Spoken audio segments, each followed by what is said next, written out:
Hello everyone, इस video में हम कॉन्सेप्ट ऑफ सेंचुरी के बारे में डिटेल में स्टडी करेंगे। साथ साथ कुछ मैथमेटिकल क्वेश्चंस भी करेंगे और जिसमें हम ट्रिक के साथ साथ ट्रेडिशनल रूल का भी यूज देखेंगे। तो सबसे पहले मैं सेंचुरी को बताऊं तो सेंचुरी होता क्या है इसके बारे में जानते हैं। सेंचुरी को हिंदी में आप शताब्दी बोलते हैं और इसे बोला जाता है अ ग्रुप ऑफ या फिर पीरियड ऑफ 100 ईयर्स, यानी 100 सालों के समूह को आप सेंचुरी कहते हैं। क्लियर है? जैसे कि मैंने यहाँ पे डायग्राम में दिखाया है 1 से 100 साल है, तो पहले 1 साल से लेके 100 साल के एक ग्रुप को फर्स्ट सेंचुरी यानी पहली शताब्दी बोलते हैं।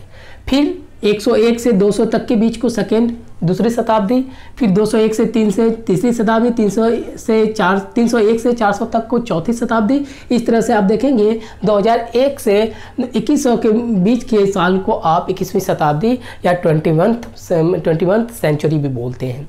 तो ये सिंपल सा टर्म था कि 100 सालों को ग्रुप बना दीजिए, आपका शताब्दी कहलाएगा। अब आप सेंचुरी को पहचाने कैसे, तो इसकी आईडी का बताया जाता है कि अगर कोई भी नंबर है उसके आगे 2 जीरो लगा हो तो ये टर्म्स अपने आप में सेंचुरी को रिप्रेजेंट करता है। क्लियर है? यानी किसी भी नंबर्स के आगे आप डबल जीरो लगा दीजिए तो वो सेंचुरी हो जाता है। अब इसके टाइप्स की बात करूँ सेंचुरी को, तो जरा ध्यान से देखिएगा। हमारे सिलेबस में सेंचुरी को 2 पार्ट्स में डिवाइड किया गया है। जैसे कि आप ईयर के बारे में जानते हैं, ईयर हमारे पास नॉर्मल ईयर और लीप ईयर होता है। एज इट इज सेंचुरी भी हमारे पास 2 तरह का होता है, normal and leap century. Leap century. Clear? अब इसके कुछ फीचर्स हैं और उन्हीं फीचर्स पे हमारे क्वेश्चंस बनाए जाते हैं, जिनमें से पहला है कि आप बोलेंगे कि सर अगर कोई सेंचुरी नॉर्मल से सेंचुरी है तो उसे पहचाने कैसे। तो फिर से यहाँ पे रूल नंबर 1 कहता है कि अगर आपके पास कोई सेंचुरी है, ये उसका रिप्रेजेंटेशन, जैसे मैंने क्या कहा, ये उसका आईडी या फिर रिप्रेजेंटेशन करने का तरीका है सेंचुरी को। इसमें आप 400 से भाग देंगे। जैसे कि नॉर्मल ईयर में 4 से डिवाइड करते थे, यहाँ 400 से डिवाइड करेंगे। अगर डिवाइड करने के बाद रिमाइंडर, याद रखिएगा, रिमाइंडर या फिर जिसे आप शेष कहते हैं वो जीरो नहीं आता है तो हमारे पास नॉर्मल सेंचुरी हो जाता है। फॉर एग्जांपल देखिएगा, जैसे मैं ले लूँ यहाँ पे 1300 ले लीजिए, 1400 ले लीजिए, 1500 ले लीजिए, 1700 ले लीजिए, ये सारे आपके पास नॉर्मल सेंचुरी है। तो किसी को भी चेक कर लेते हूँ। जैसे मैं 1300 को अगर 400 से डिवाइड करूँ, 4 3 जा 12, देखिएगा रिमाइंडर क्या आया 100, यानी जीरो नहीं आया तो नॉर्मल सेंचुरी हो गया। क्लियर है? ये तो आइडेंटिफिकेशन ऑफ नॉर्मल ये सेंचुरी था। अब लीप सेंचुरी का देखिए। लीप सेंचुरी के केस में क्या कहा जाता है कि अगर कोई भी आपके पास सेंचुरी है, इसमें आप 400 से डिवाइड करेंगे और इसको डिवाइड करने के बाद अगर रिमाइंडर या फिर शेष जीरो आ जाता है तो इसे आप लीप सेंचुरी कहते हैं। फॉर एग्जांपल जरा ध्यान से देखिएगा, यहीं पे आप 1200 ले सकते हैं, 1600 ले सकते हैं, 2000 ले सकते हैं। तो ये सारे हमारे पास लीप सेंचुरी का एग्जाम्पल हो गया।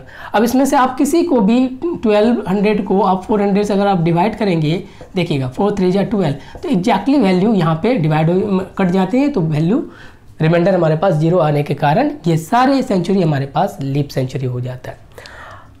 अब आपने नॉर्मल और लीप सेंचुरी को पहचानना सीख लिया। अब इसके बाद एक सेकेंड इंपॉर्टेंट पॉइंट है कि अगर मैं किसी भी नॉर्मल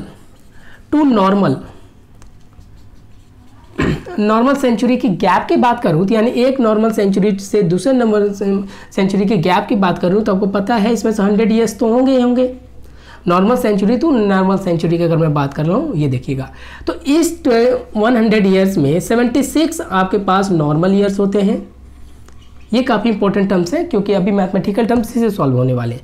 और 24 हमारे पास लीप ईयर्स होते हैं एक normal century to normal century के गैप में। फॉर एग्जांपल मैं यहाँ कर देता हूँ, देखिए जैसे मैं 1300 से 1400 की बात करूँ तो ये नॉर्मल टू नॉर्मल का है, तो इसके गैप में कितने 100 ईयर्स होंगे, 100 होगा। तो इसी 100 में 76 नॉर्मल और 24 हमारे पास लीप ईयर्स होते हैं। ये चीज़ें ध्यान में रखने वाली बात है। अब ये कैसे, अभी हम इसे प्रूव भी करके देखेंगे। लेकिन अगर मैं लीप सेंचुरी की बात करूं तो ज़रा ध्यान से देखना कि नॉर्मल टू लीप सेंचुरी की गैप में इसमें अगर 100 ईयर्स हैं तो इस केस में 75 नॉर्मल ईयर होते हैं, नॉर्मल ईयर्स, और 25 लीप ईयर्स होते हैं।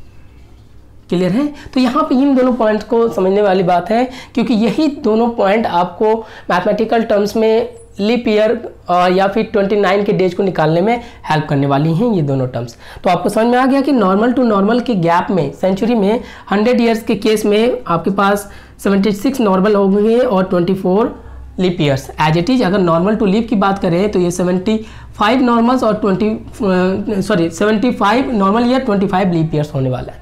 अब ये हुआ कैसे, तो इसे चेक कर लेते हैं। देखिए ना, इसे हम प्रैक्टिकली चेक करते हैं इस चीज़ को। अगर हमारे पास सिंपली अगर मैं लीप ईयर निकालने के लिए बोलूं तो आप क्या बोलते हैं, लीप ईयर निकालने का फार्मूला क्या था, मैंने प्रीवियस वीडियो में बता रखा है इसके बारे में कि आपके पास जो टोटल ईयर्स हैं इसमें आप 4 से डिवाइड कर लीजिए। इसमें जो क्वोशंट की वैल्यू आती है तो इस जिसे आप भागफल कहते हैं, ये वाली वैल्यू आपको आंसर बता देता है कि लीप ईयर्स कितने हैं। फॉर एग्जांपल जरा ध्यान से समझना, अगर मैं 50 ईयर्स की बात करूं तो 50 ईयर्स में अगर मैं आप लीप ईयर्स निकालना चाहते हैं तो आप क्या करेंगे, 50/4 करेंगे, इसको डिवाइड कर लीजिए। तो क्वेश्चन की वैल्यू देखिएगा, मैं यहाँ करके बता देता हूँ, देखना 12 से कट जाएगा 48, ये 2, तो हमारा ये वैल्यू आंसर देगा। तो आंसर इस केस में हमारा 12 हो जाएगा।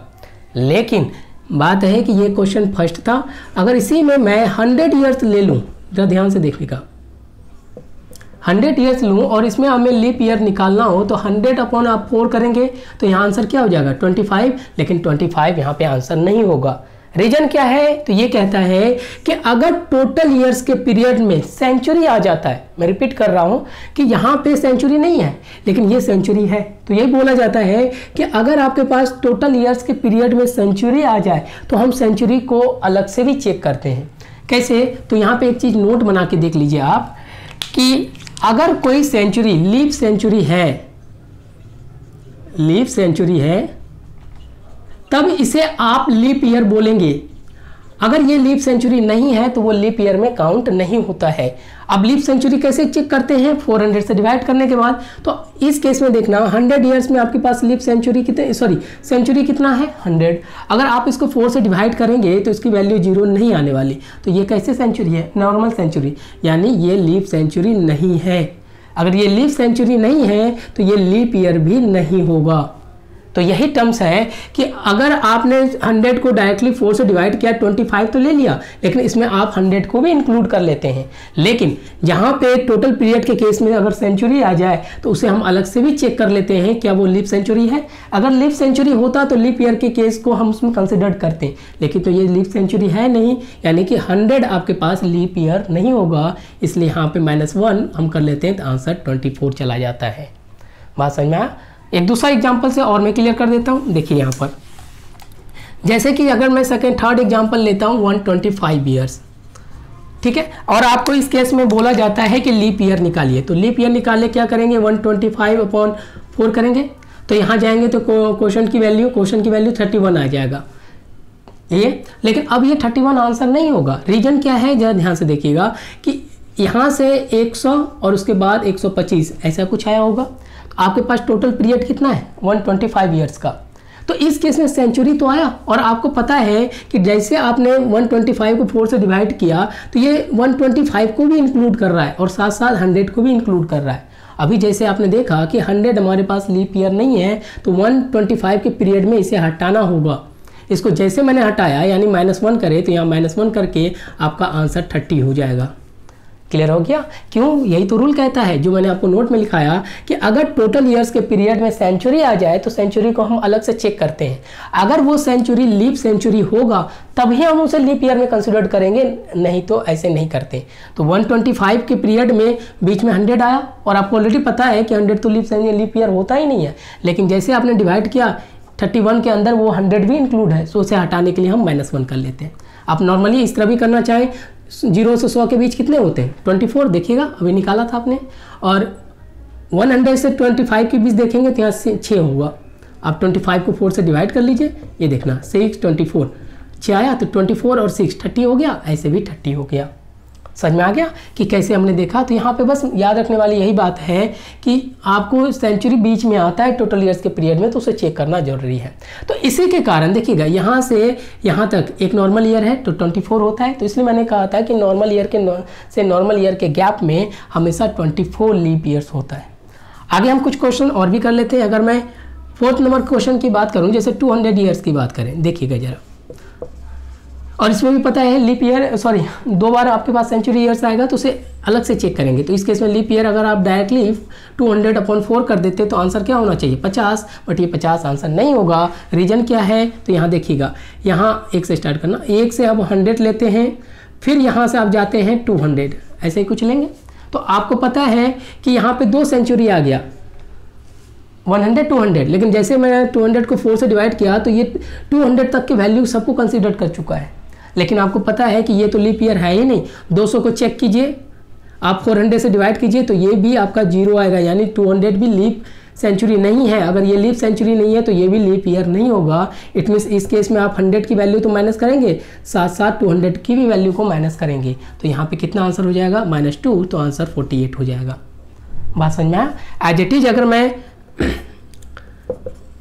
नेक्स्ट एग्जाम्पल लूँ 300 ईयर्स का, तो जरा ध्यान से देखिएगा। तो इस केस में लीप ईयर निकालेंगे आप, 300/4 कीजिएगा तो यहाँ आ जाएगा आपके पास 75 क्वेश्चन की वैल्यू, भागफल।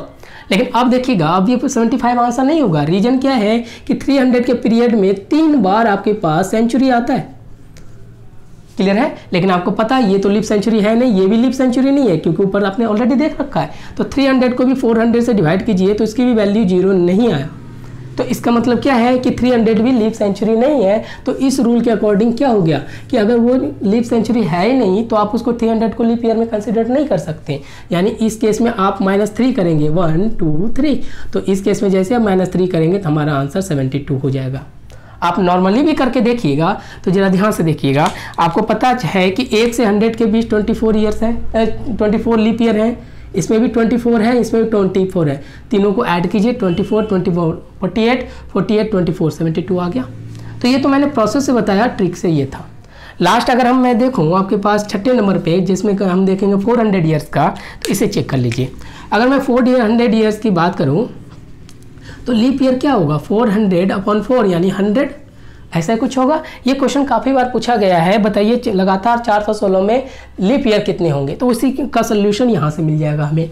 जैसे ये 100 आया, लेकिन आपको पता है कि इस केस में हमारे पास 1 to 100, फिर 200, फिर 300, फिर 400 तक यह होगा। और 400 के बीच कितने सेंचुरी है 1 2 3। यही तो मैंने कहा था कि अगर टोटल ईयर्स के केस में अगर सेंचुरी आ जाए तो सेंचुरी को चेक करते हैं हम कि वो लीप सेंचुरी होगा तो ही हम उसे लीप ईयर में कंसिडर करेंगे, ऐसे नहीं। तो आपको पता है ये नहीं होगा, ये नहीं होगा, ये नहीं होगा। तो 400 को चेक करें तो 400/400 कीजिए तो ये बिल्कुल 0 हो गया। यानी अब ये 100 लीप सेंचुरी है, और लीप सेंचुरी है तो ये लीप ईयर भी होगा। बात समझ में आया। तो इसमें माइनस कितना करेंगे 1 2 3, क्योंकि 400 तो लीप सेंचुरी है और लीप सेंचुरी के लिए वो वैल्यू लीप ईयर में होता ही होता है। तो यानी इस बार 400 को इंक्लूड करेंगे, लेकिन एक्सेप्ट 100 200 और 3 को। यहाँ से अगर -3 कर दूँ तो 97 आंसर हो जाता है।